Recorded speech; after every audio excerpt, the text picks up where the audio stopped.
Hello and welcome to Path to Profit, the Players and Layers methodology from Summit Insight. We're glad you're here. We've got people logging on from all over the country, and if you're catching us on the replay, thank you for choosing us. We're going to get started right away.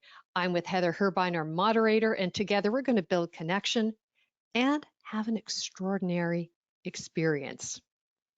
I'm Judy Bratt, CEO of Summit Insight, and I'm here to bring you the best of over 33 years in working with thousands of businesses who all want to win federal business, probably a business a little or even a lot like yours. Lots of what I might like to share is in my book, Government Contracts Made Easier, and the workbook. They're both on Amazon. In the meantime, I want to be really specific with you today about something that I hope can make a big difference for you in the federal marketplace. Summit Insight is a professional services company that works with established businesses that want to grow in the federal space, whether you've sold to the federal government before or not.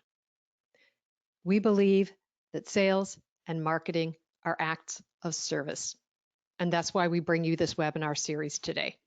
That's also why our experience and our interactions together with each other makes all the difference. So we're here for each other today and right through. So as we get started, here's what to expect. Use the chat and Q&A functions in GoToWebinar. Drop your questions in. If there's something that comes up and Heather can nudge me, I'll answer it as we go along.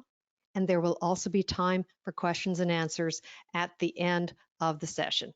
My intention is to go for a full 60 minutes, everything of substance you'll have by the top of the hour. If we have linger time for extra Q&A, I'll help you if I can. And if you put a question in the chat and we're not able to get to it, I will follow up with you in writing or in person on phone afterward. Please respond to polls. We're going to have a little bit of fun, and so we want your interaction, and we'll share what we learn as we go along.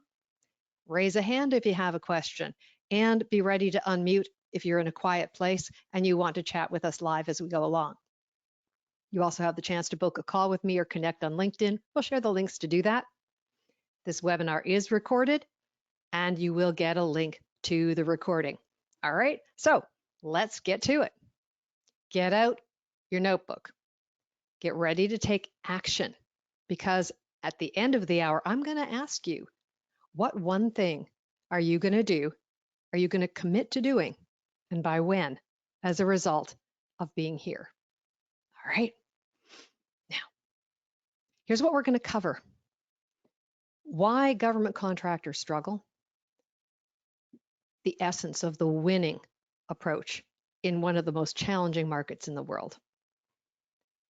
PALM, the Players and Layers methodology. I'll give you 2 secrets to success and 5 steps that you can start taking right away, even if we never meet or you never work with me. Then we'll move to Q&A and close with the resources. Now, I have a secret agenda. Here it is. I want you to steal from me. Yep, what I would love, if I'm really successful, you're going to come away with at least one idea for a new way to engage with someone in the federal market that you need to meet. So I want you to pay attention to not just what you're learning, but how you're feeling. Notice the experience of engagement. Notice the small things that we're doing. So borrow from our webinar techniques. Borrow from the idea of having your own webinar. I want you to come away with lots of ways to engage with people long before somebody pays you a buck, so that you can be top of mind with not just one person, but all the people you need to meet to be successful. If you're in the federal arena, odds are good that you've seen a government accountability report that came out within the last 4 weeks. That report is not the first, but just the next in a series of worrisome results that have been published about that's documenting a crisis, a state of crisis in the small business supplier chain, the small business supplier pool.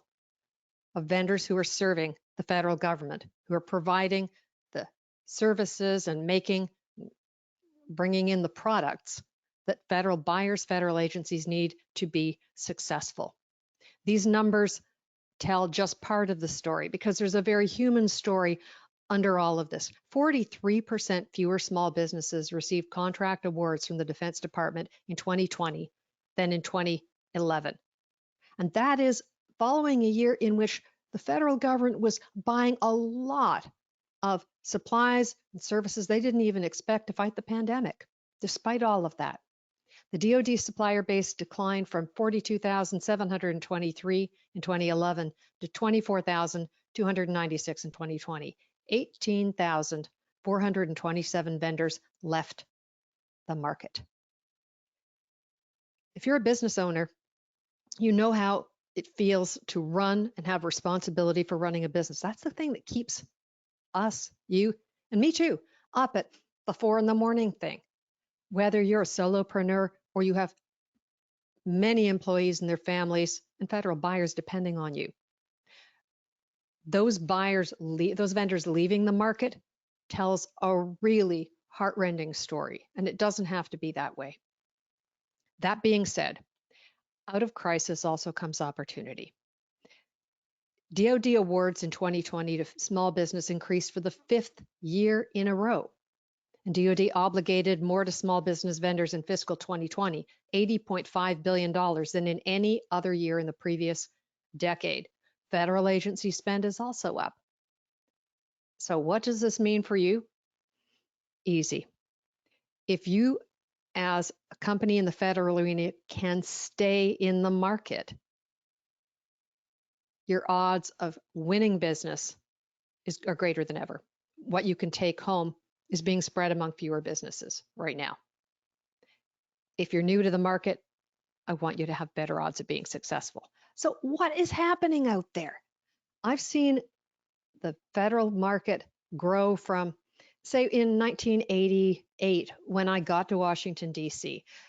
Let's say if you're in IT, the federal IT spend, the analysts were really excited. The technology industry was just agog. The federal IT spend was about to rise from $12 billion to $15 billion.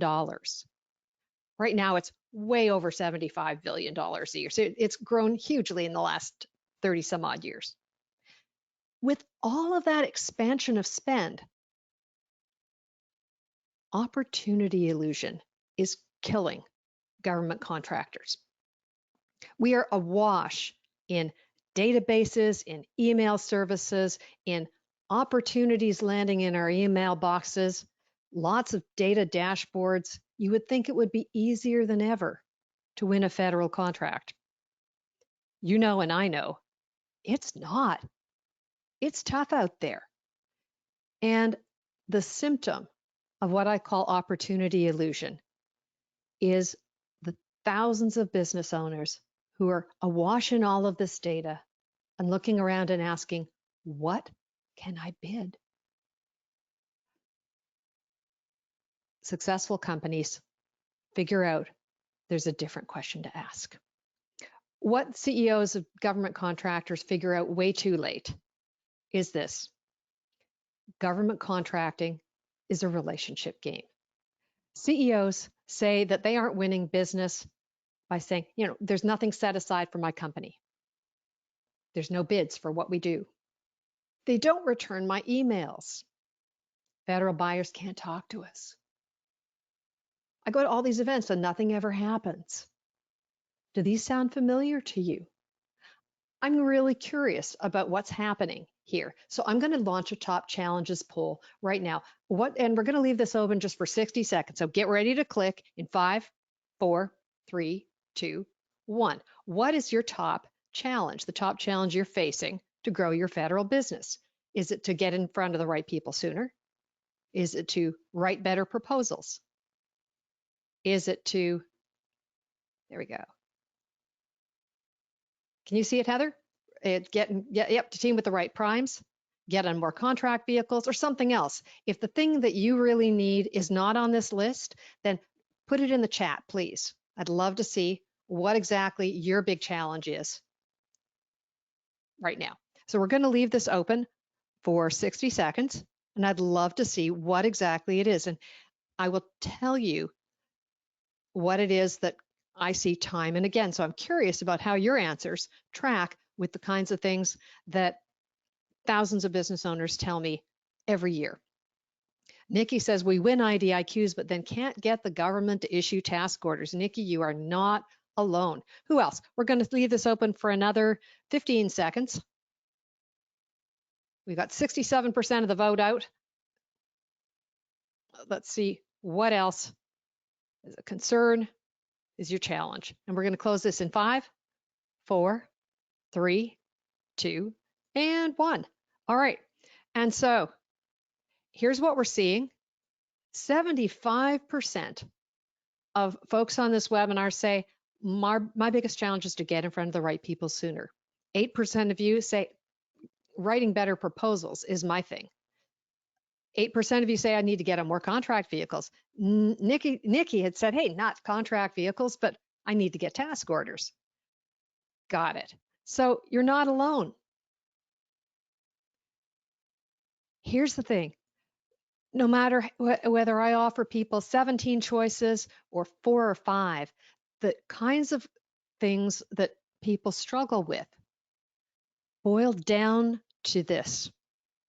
Federal business is a relationship game. There's a corollary to that.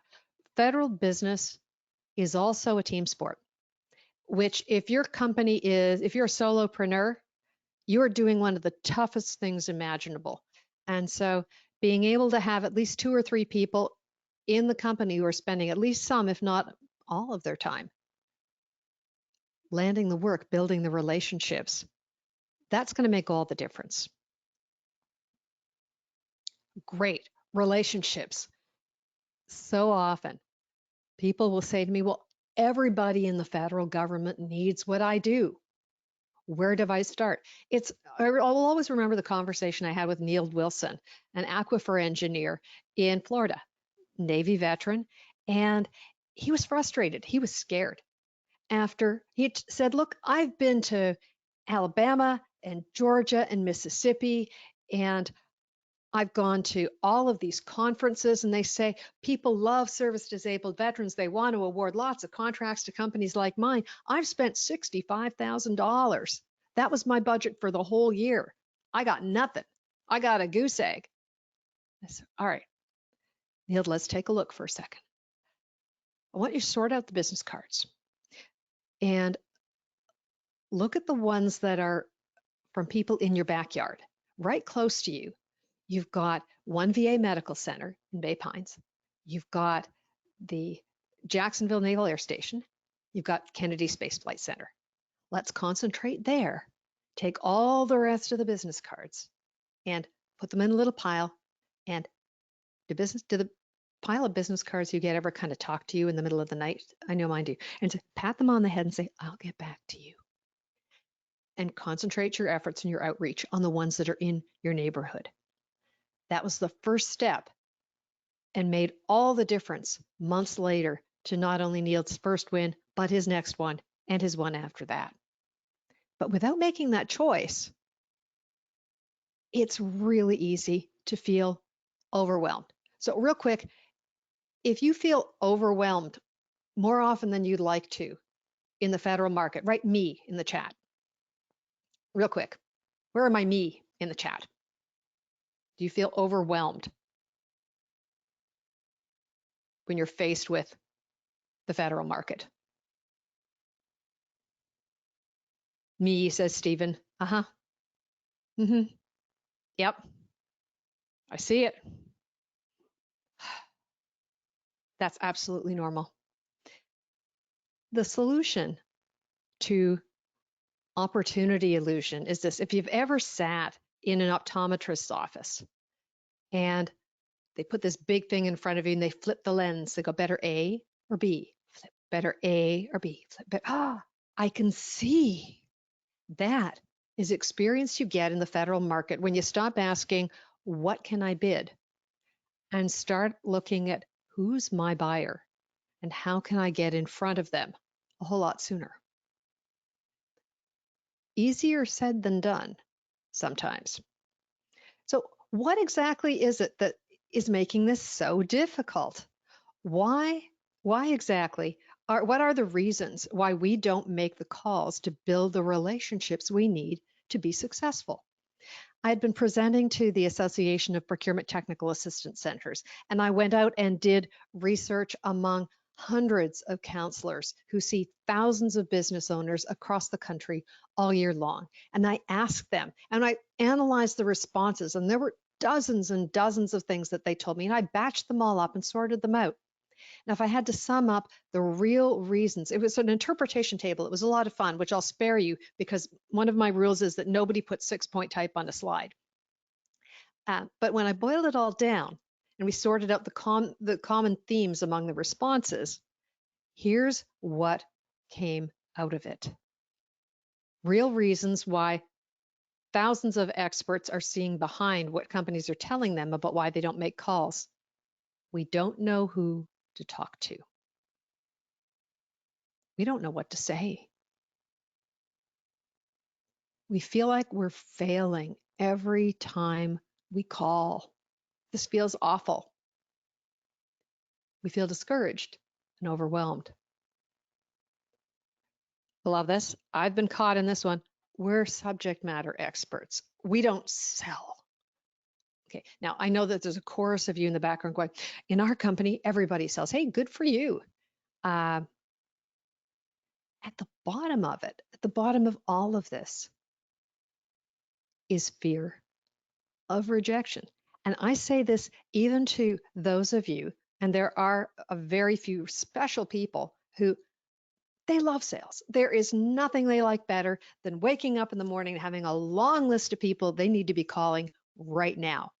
I get that. And but to get there, to be that person, even so, you've probably heard actors and actresses say that if you don't have just a little flicker of butterfly in your stomach when you get under the lights, when you get under the camera, then something might not be quite right.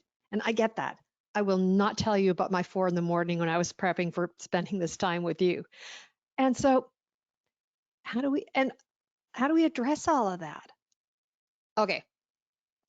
Another quick poll in the chat. When you think about selling, you selling, who feels like this about federal sales? Just write me in the chat.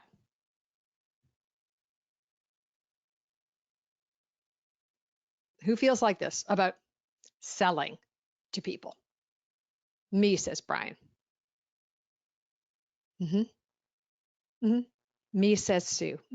This is important. I want to hear this.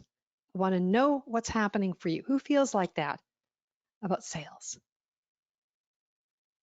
Uh-huh. Yeah. You're not alone. You're not alone.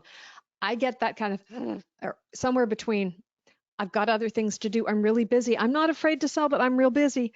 Or just realizing I don't have what it takes today. I know I've got to make my calls, but my head isn't in the game and I just can't make calls today.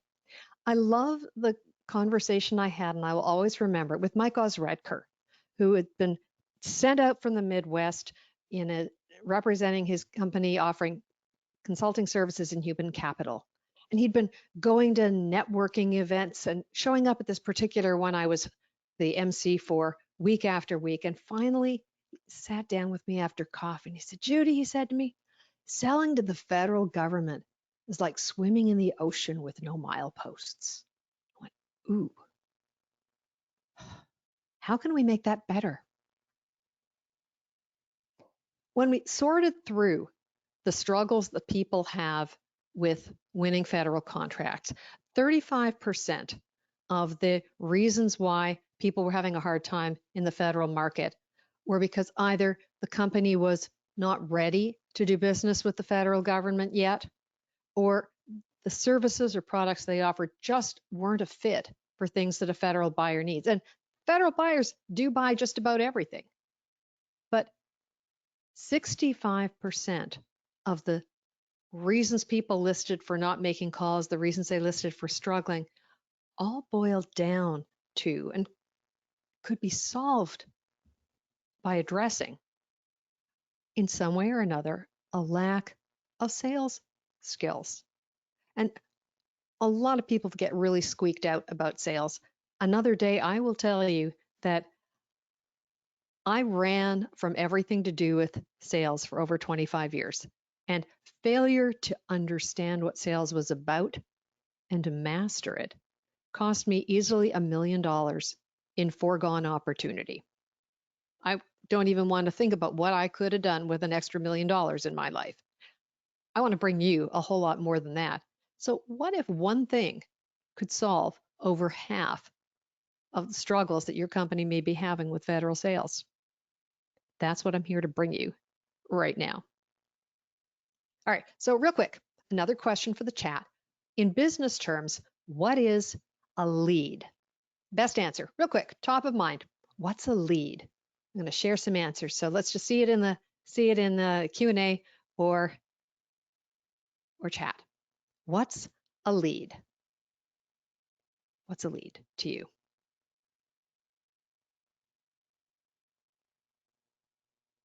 Prospective buyer, says Sean. Good. What's a lead? What's a lead to you? One of the things that people think leads are those things that land in your email box that are solicitation notices. That's, someone else says it's an opportunity, says Kevin. Brian says it's an RFQ. Nikki says discussion of a project or needs identified. There's a really interesting mix of answers here. I love these answers, and thank you for kind of bringing your perspective. All of those add up. And here's my suggestion for you. I'd love you to think about a lead as a person. A lead is a person whose role, activity, and visibility points the way to potential opportunity. And so follow the leads. Think for a moment about whatever your favorite detective might be in history or fiction. Maybe it's one of these guys on the screen. I love the ensemble cast of NCIS. Maybe it's something more classic like Columbo. But whether these folks are in the bedroom or the bar room or the squad room, they're always trying to sort out the answer to the question, got any leads? They'll say, check the cameras and check the financial records, check the cell phone records, but they're following intelligence about how people are behaving to try to unpack the story. That's exactly the job that you have as the business owner in the federal market. And just like successful detectives, you need to be relentless. You need to be relentless about that. Now, overall, federal sales workflow needs to solve a problem. The difference between what people think a federal sales lead development workflow looks like and what it actually looks like. That squiggly line represents hours and days and weeks of backtracking and thousands of dollars, months of time. And so how do you straighten that out so you've got a systematic, methodical way to do what must be done? There's a reason why my book is Government Contracts Made Easier. That's because easy is fiction. So what do we do about that? Secret number one, your federal buyer is not just one person. When you think about it, and I have this kind of arm twisting contest all the time when I'll get in front of a bunch of business owners and I'll say, who's your federal buyer? And some people will say, oh, it's the program manager. And some people will say, no, it's I'm talking to small business specialists every day. And people will have all kinds of ideas about who the buyer is. And so there's not just one person. There are players at 5 different layers who are all involved in some way in whether or not you're going to be able to win that opportunity. You've heard the phrase, it takes a village. It also on your side, it takes also a whole village of Stakeholders and people who, the more people in a federal agency or office or program or bureau where you want to do business know you and like you and trust you, the more champions you're going to have in the room when not just the decision gets made, but when the specification gets written and when the type of contract gets chosen and when the decision to set aside or not the competition gets made. All of those things, if you have people on your side, each of those small things can make it easier for you and easier for them to choose you and at your price. Let's dive into the layers for a minute. I'm going to unpack them one at a time for you. The contracting layer is often the one that people think of for good reasons.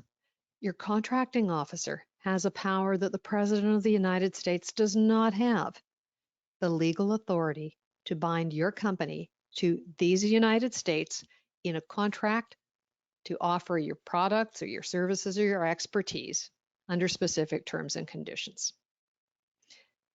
The person with that authority is bound by rules and bound by laws. That means that if those rules get broken and if those laws get broken, they could go to jail. Now, does that happen every day? Usually it doesn't. But that's just one of the many heavy-duty things that are at stake when a contracting officer inks that contract and formally, legally chooses you and your company to perform the work. It's little wonder that federal buyers at all the levels are risk averse. Think about it this way. Most of the federal agencies need contractors, their products and their services, to perform their jobs, to deliver their missions, to serve citizens. They are measured on the responsibilities that they have for carrying out that mission. Their ability to carry out that mission and to perform their jobs depends on you and your team as contractors. And so if they're successful in their careers, then at the end of their government service, whether they serve in government for a few years, as I did, or for decades, their retirement income is based on their best 3 years of salary. Now, the best 3 years of salary can relate to when did they get promoted and how often. Now, government employees, for the most part, are really dedicated and passionate. They work hard. Many of them get advanced degrees that help them do their jobs, advanced degrees in federal acquisition. And they compete hard for those positions. All other things being equal, at promotion time or when they're competing for a job, the person whose permanent record has the most success and the least number of problems is also going to be the stronger candidate for promotion every time. Who affects their job performance? We do as contractors. And so one of the things that is part of the mix when a federal buyer chooses you is literally, would I trust this person with my life? It's a person, the choice of a contractor has a personal impact. And so they are trusting you in some way with their personal as well as their professional future. I don't know whether you ever thought about what makes these folks so risk averse and really tense about having even a conversation with you. That's a big deal. And so the more you can appear to be the low risk choice, the more likely they are to return a call, return an email, the more you are focused on what's important to them and get them, the more likely they are to start to be willing to talk to you. So the contracting layer has legal authority. The contracting layer inks and finalizes the specification. people at the contracting layer, which also includes the contract specialist, who may be the point of contact on the solicitation, makes sure the I's are dotted, the T's are crossed, sorts out the bids, makes sure bids are compliant, tosses out the ones that aren't, narrows the field of competition, does market research.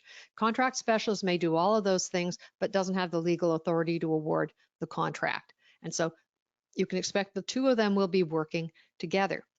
But get this, they're awarding the contract, but the vast majority of time, the people in the contracting layer are not the ones that are stuck with the consequences for choosing you.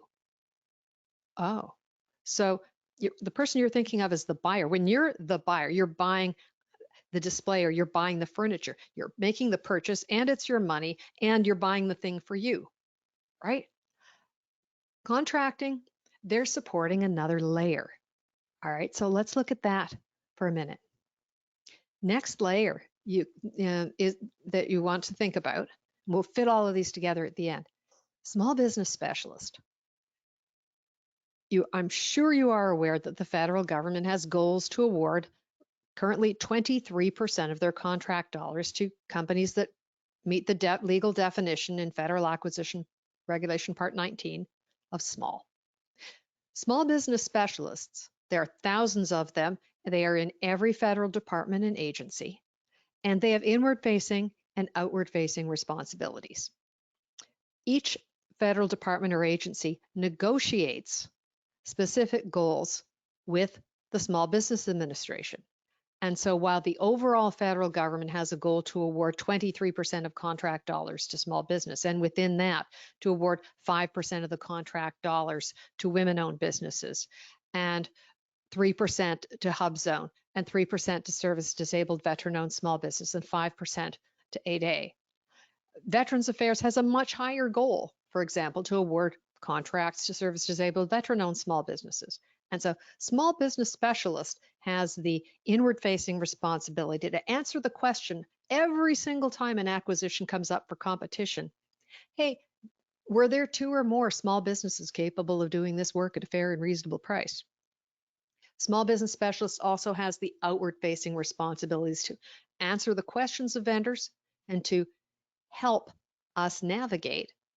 And I would bet, I'm not even going to do a poll here, that those of you who have met one or more than one small business specialist have had experiences all over the map. I hope that many of you have had fantastic experiences with small business specialists and gotten a lot of help and guidance. Those of you who have not had that experience, the experience that you have may relate in part to understanding what's important to them and how they can help you. The more work that you've done, the more specific you've gotten in researching a specific opportunity, the more detailed your questions, the more genuinely helpful the small business specialist is going to be.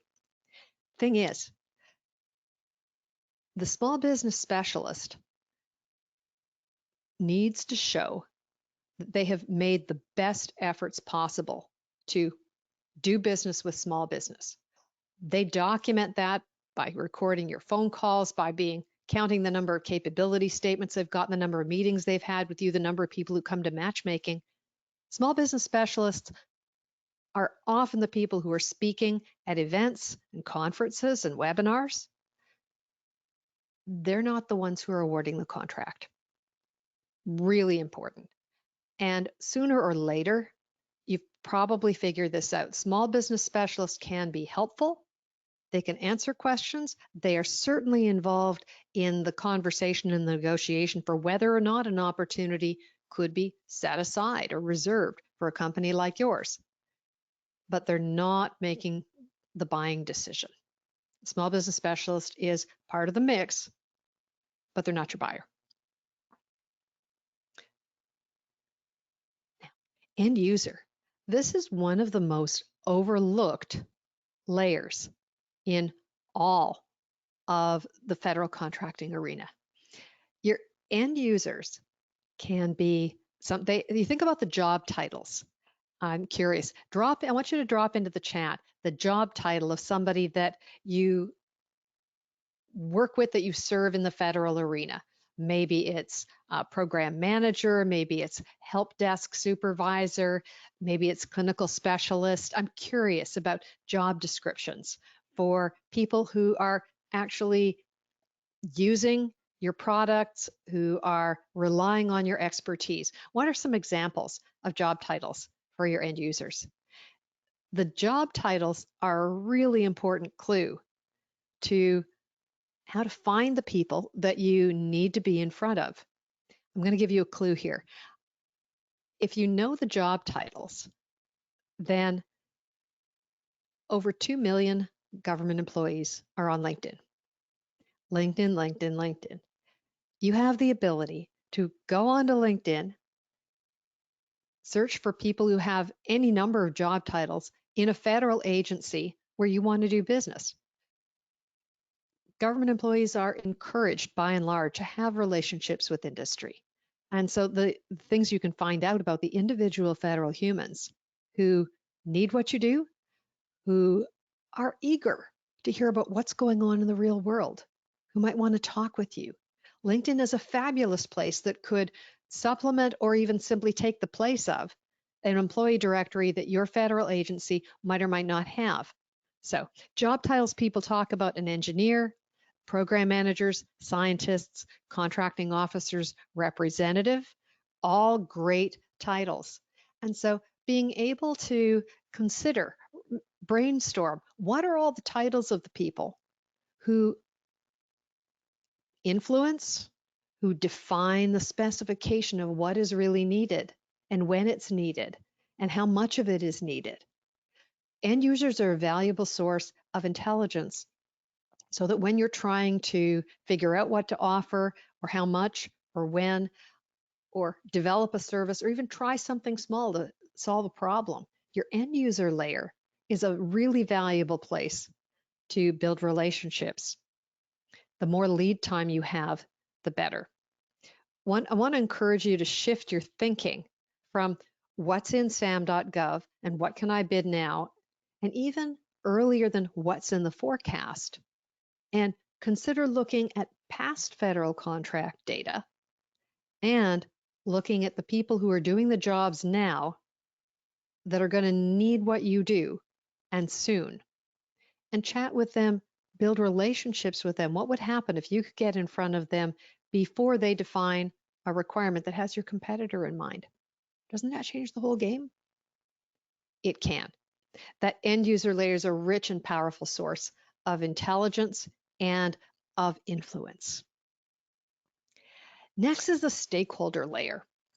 Stakeholder layer is also a badly misunderstood layer. Stakeholders can be the people who are speaking at the conferences and talking about the big strategic direction for the agency.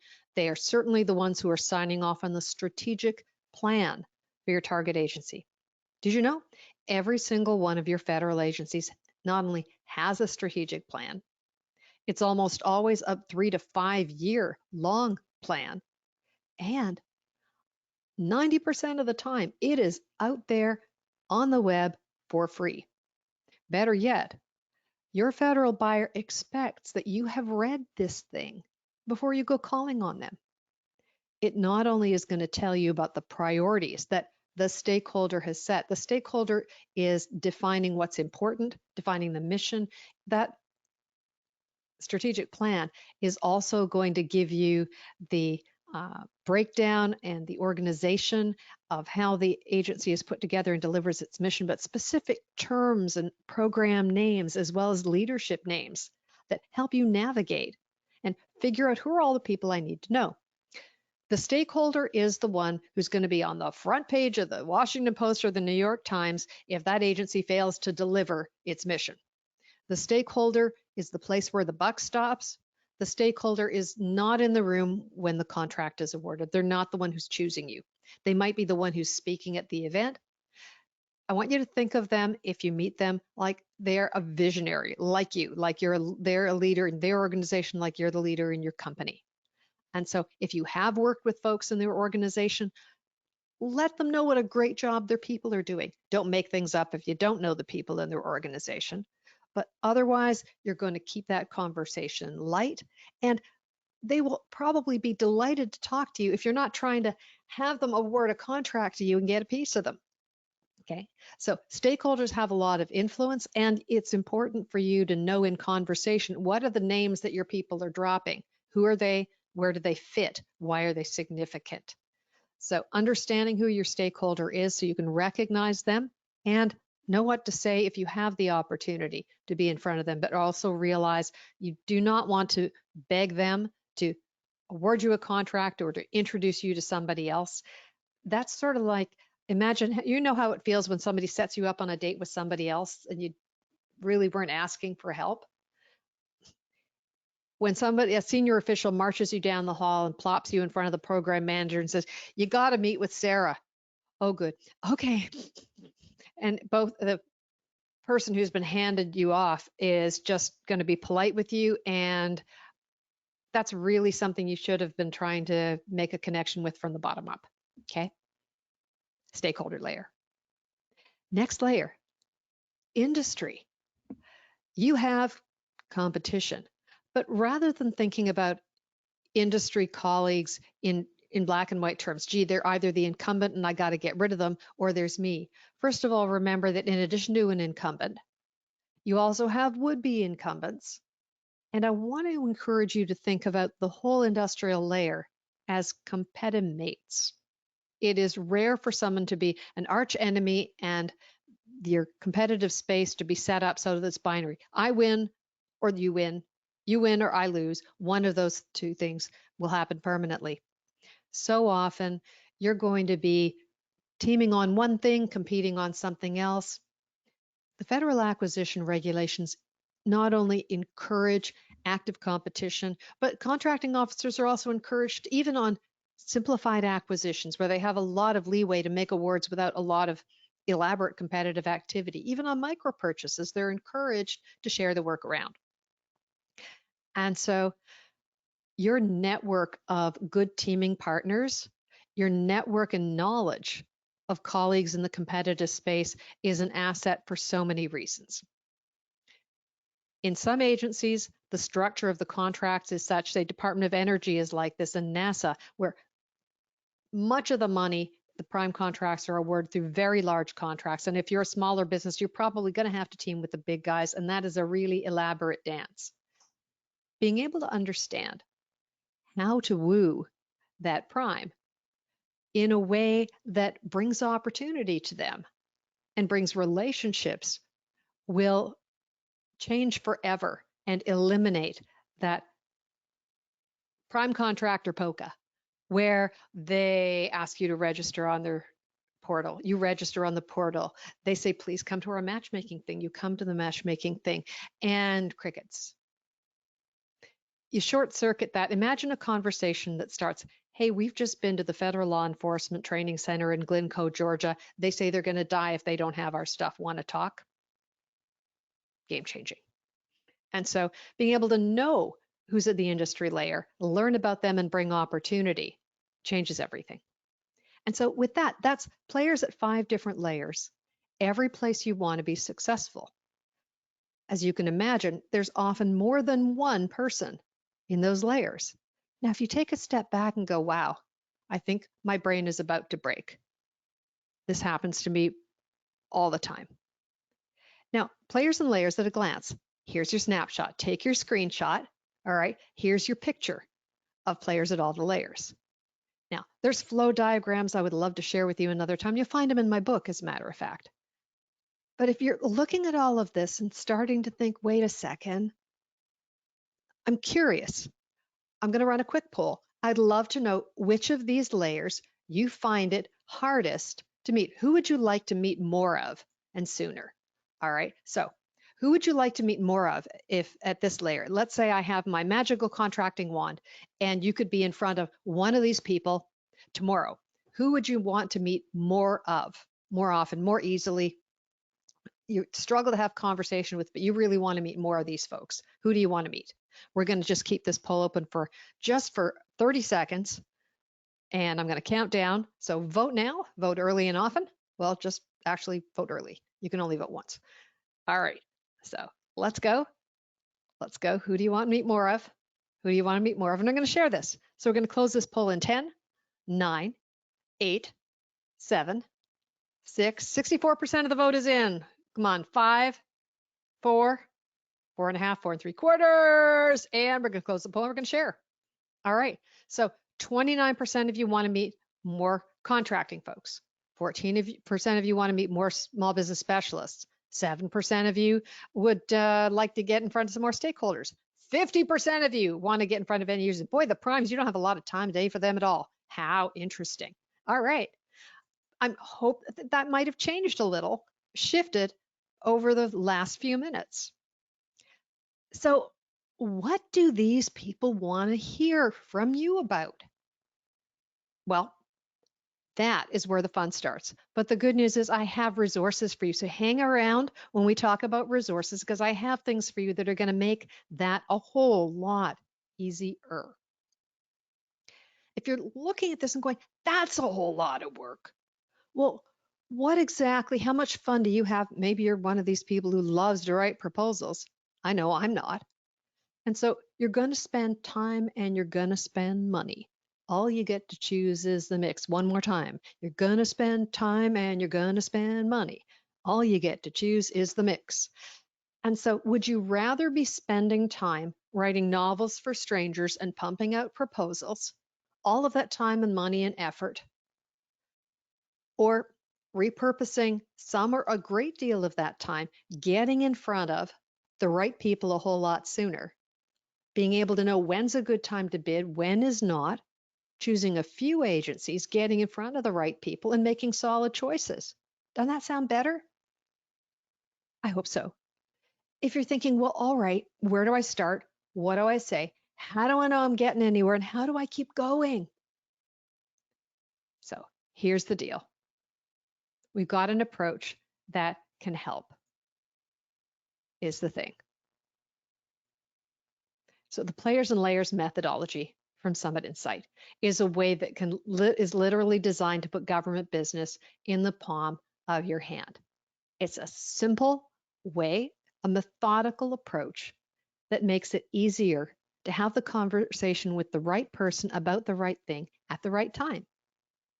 Success secret number 2 comes from apps and games. It's dopamine. We as humans are wired to do more of the things that experience tells us make us successful.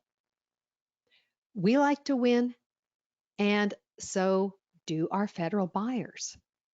Those risk-averse federal buyers, the ones that have their careers on the line, the ones that are really, really tightly wired, and also your prime contractors. The only person who's more risk-averse in this arena than a federal buyer is the prime contractor, because their ability to thrive and serve their federal buyer is going to depend in part on the strength of what you're doing for them.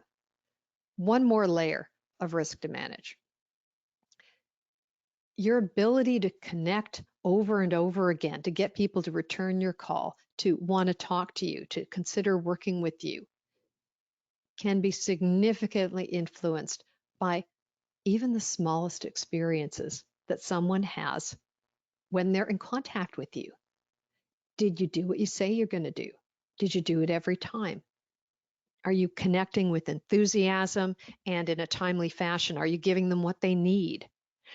And the better you're able to understand the goals of your players at each of the individual layers and understand your goals and align them with the people that you're trying to meet and help. Imagine having that experience where every single time somebody calls you, it's as though they read your mind.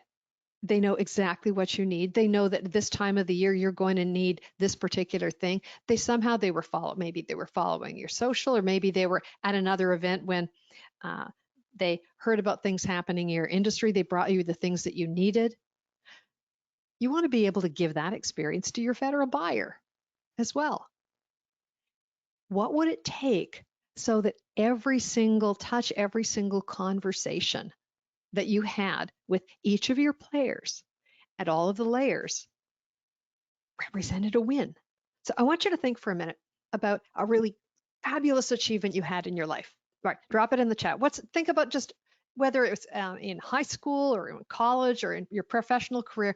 Name a really powerful winning experience, a really important achievement in your life. What would that maybe it was a family visit, maybe it was uh, a new family member. What's a big achievement that you had in your life? What would that be? I want you to think about what that is. And remember that feeling to cross that threshold, to get that degree, to win that contract. There you go. Nina won the Young Professional 40 Under 40 Award. Yeah. I want you to think for a moment about that feeling that you got of being successful. And then how long did that feeling last? Even for that big giant achievement, Nikki, passing my exam for certified professional services marketer. Yeah, how long did the woo last? Remarkably not that long for even a really big achievement. But flip that over and realize that even small achievements, gee, didn't run out of coffee this morning. Wow, dialed the right number. Um, Remembered my nephew's birthday present. Those also represent small wins. And so if you can give your federal buyer the experience of having the small win and understand what does small win look like for the players at different layers. And they know that when you're talking to them, you're always bringing them something or moving them toward a goal that's important to them. You're going to be the call they return. Micro engagement, momentum. As somebody, when you think about your experience as somebody that is being sold to, all of us have had calls, hundreds of them, from telemarketers who don't know us, don't know anything about us, are trying to sell us things we don't need. They haven't bothered to learn about our business.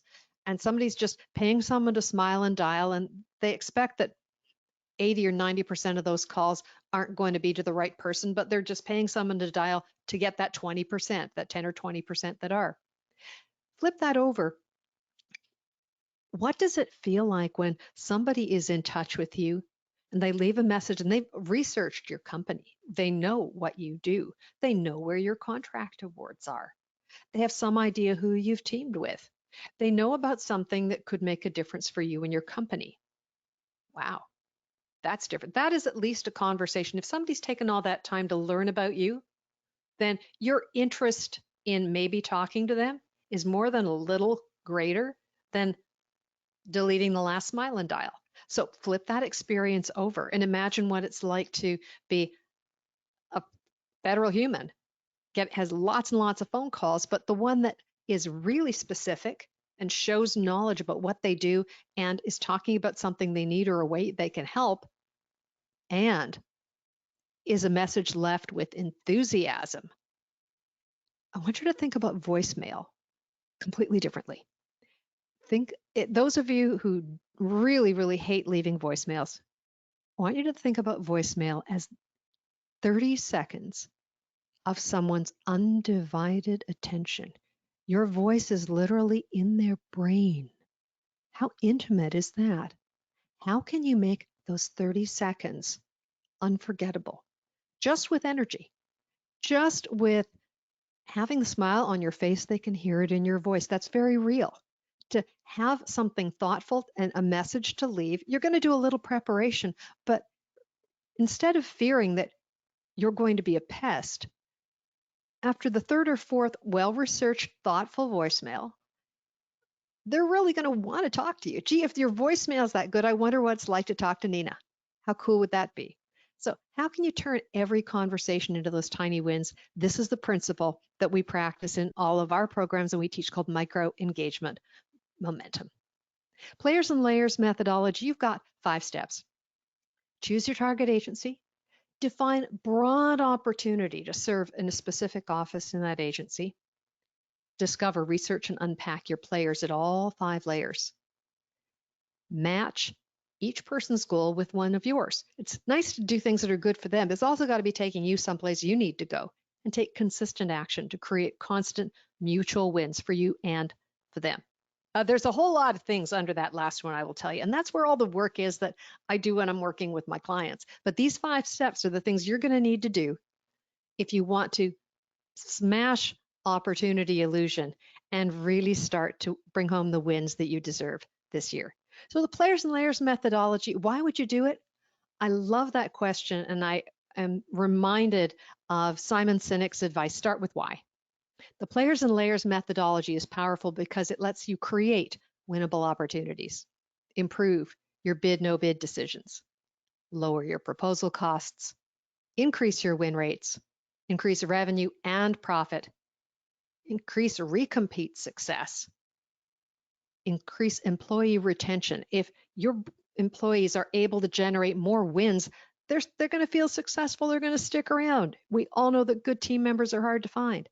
You'll accelerate GovCon growth and lower your sales and marketing costs. Somebody who's already done business with you is 12 times more likely to do business with you again than somebody who's never met you. How great is that?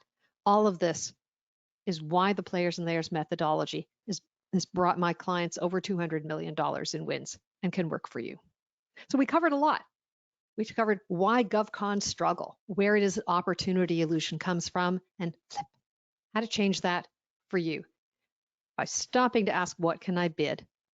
And moving further upstream to say, who's my buyer and how can I get in front of them? We unpacked the players and layers methodology, 2 secrets to success, gave you 5 action steps, and we're just about ready to get into questions and answers. And I'm really curious about the questions you've got in specific situations you've got. Heather, I know we've had some in the Q&A box, and I can hardly wait, but right now, we've got some resources for you. But what one action do you commit to take, and by when? Drop that one in the chat, would you? What are you going to do because you were here? I want to know. What's going to be different? What action are you going to commit to, and when? Really curious.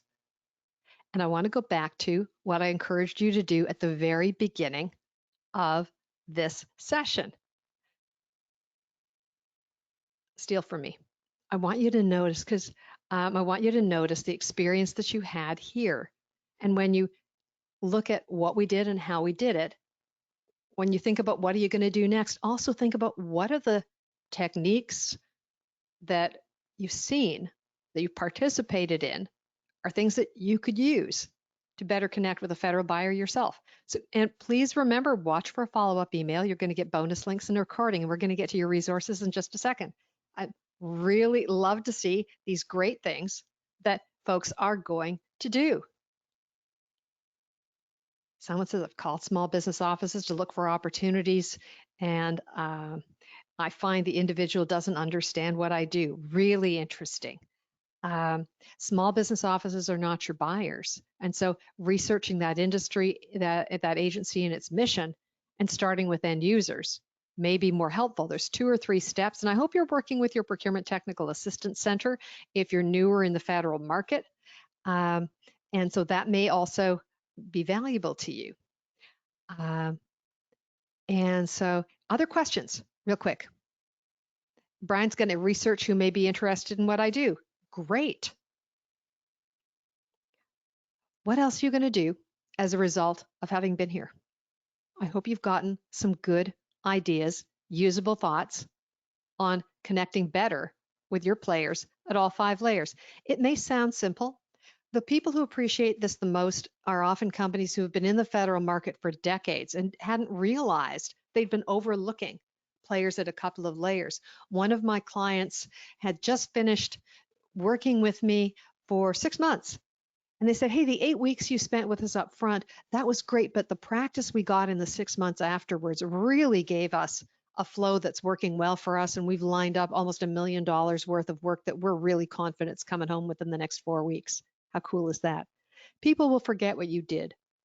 People will forget what you said, but people will never forget how you made them feel. I would love to know how we made you feel today. If you drop a word in the chat, that would mean the world to me. I would love to know. In the meantime, while you do that, pick one word that really sums up your experience today. It's helpful to me. I would really love to know. Meantime, we've got resources for you. We'll wrap up with the goodies. And Heather's going to drop these links in the chat as well. We've got the complimentary infographic and ebook, our GovCon Personas guide, 22 pages of players at all the layers and what to do, what to say, and what to ask. What are they interested in? How do you build relationships with them? I love this. It's one of my most powerful guides, and it's waiting for you. Next up, we're in federal first quarter. We have a federal Q1 launch guide, also complimentary. Go grab it, and don't worry about the links. They're going to land in your email box over the next couple of days, and they'll be there waiting for you, but you can grab them out of the chat. So it's designed to help you jumpstart your federal wins with a federal Q1 launch checklist. There's an infographic and a longer guide.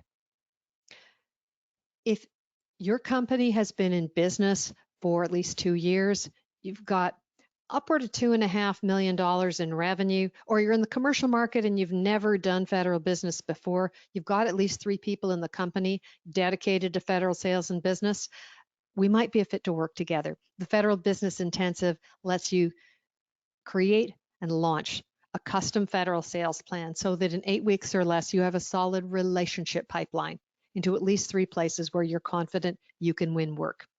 Find out more about it. It is an incredibly powerful approach. I will tell you that the people who do the work are successful.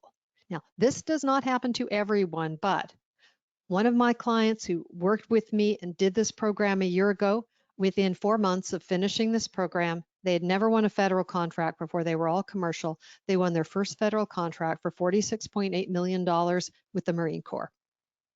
Your mileage may vary, but these are real results from real companies. And I encourage you to explore the program and figure out if it's a fit for you. I'm happy to chat with you and encourage you to apply for a federal business breakthrough conversation. In 30 minutes, you'll come away with at least 3 things you can do right away. Those appointments are limited and for qualified companies, but you're welcome to apply, and I hope that you do. That's it. Heather, other questions that we've got. We are sitting in our linger time right now, and if you've got to drop off, I get it. And my wish for you is to build a life you love, in a business you love, for a country you love. All of the things that I would want to help you with are designed to take you there. So if you got to drop, I get it. We got through everything. Heather, what other questions do we have that are sitting? That was it for questions. Fantastic. Please stay in touch. I've loved bringing this to you, and I hope we can chat really soon. Get your federal year off to a great start. Let's stay in touch, and I look forward to what's next for you. Thanks, and we'll see you again.